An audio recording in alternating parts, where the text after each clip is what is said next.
Hello everyone, welcome to my channel. If you are new here, my name is Sarah and I am here once again to talk to you about books.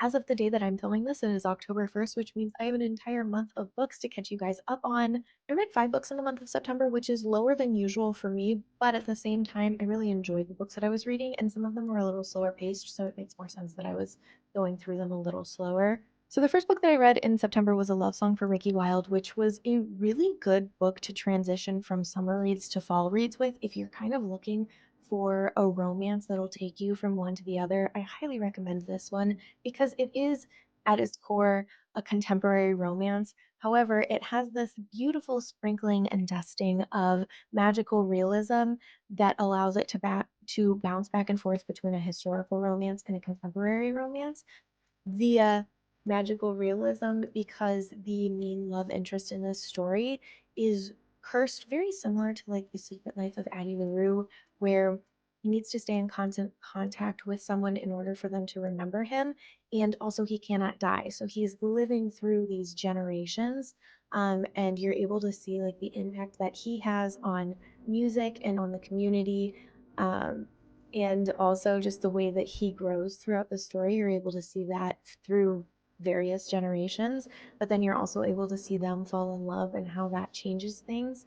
I really enjoyed this one. Again, I think if you're looking for something to take you into fall reads, this is a really good option. The next book that I read in September was one that I was highly anticipating. It was one of my most anticipated reads of 2024, and that is Nisha Sharma's Marriage and Masti. I had this one on hold through my library and it finally came up in September, so I was really, really excited to get to it. This is the last book in her If Shakespeare Was an Auntie series, and I have loved this series so far, and I think Marriage and Masti was my favorite. Yet, if you enjoyed the other books in this series, you kind of know what you're getting into with Marriage and Masti, but it's got the a marriage of convenience. It has like fake marriage to marriage of convenience. And you have two characters who just so clearly love each other that just need to kind of figure it out on their own terms. And it was beautiful. I love Nisha's writing. I love how Nisha does contemporary romance. If Nisha writes it, I'm going to read it. Now that I have this series under my belt, I'm definitely going to be dipping into her backlog. So I'm excited to go from here. But this series has just been an absolute treat. I was very excited to finally get to Marriage and Masti. So the next book that I got into, I'm not going to touch on too much because it is insane. It is a political sentient object romance. No, I'm gonna call it a political sentient object story. It is a satire.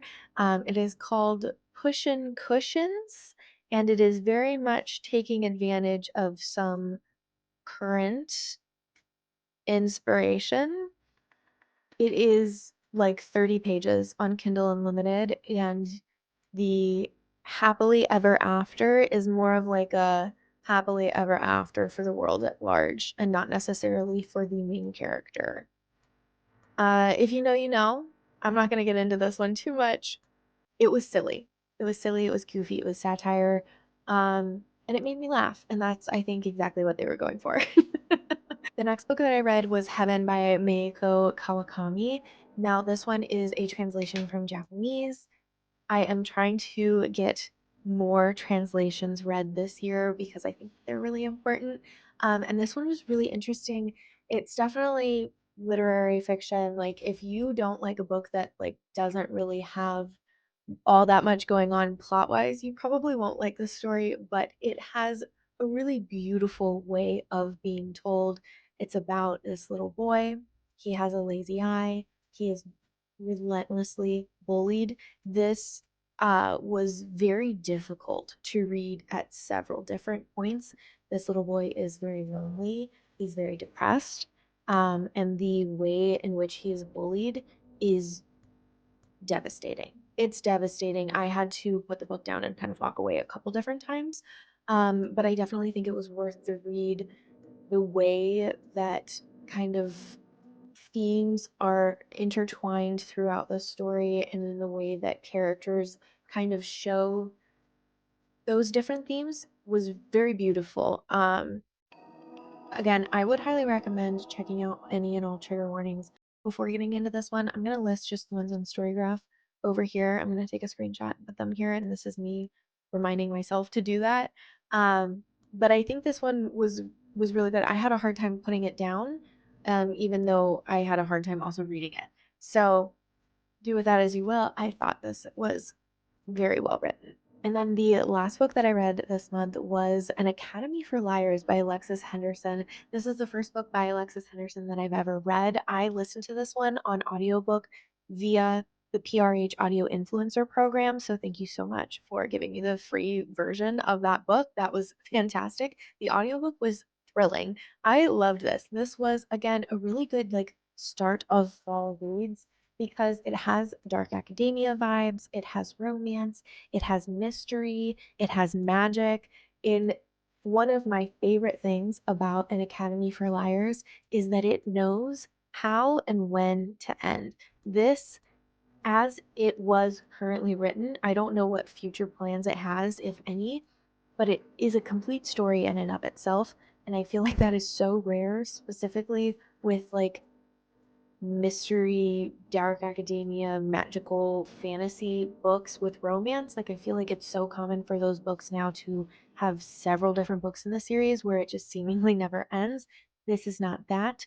I wouldn't be surprised if some of like the backstory or this world ended up being expanded upon in the future, nor would I be upset about that. I really enjoyed the world that was built and the magic system, and I think there are some pieces of the backstory that I would love, like, pulled out a little bit, but I love that this just gave us, like, a bite of a story.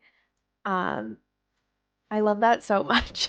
Yeah, those are all of the books that I read in September. Out of those 5 books, I rated Marriage and Masti and An Academy for Liars 5 stars.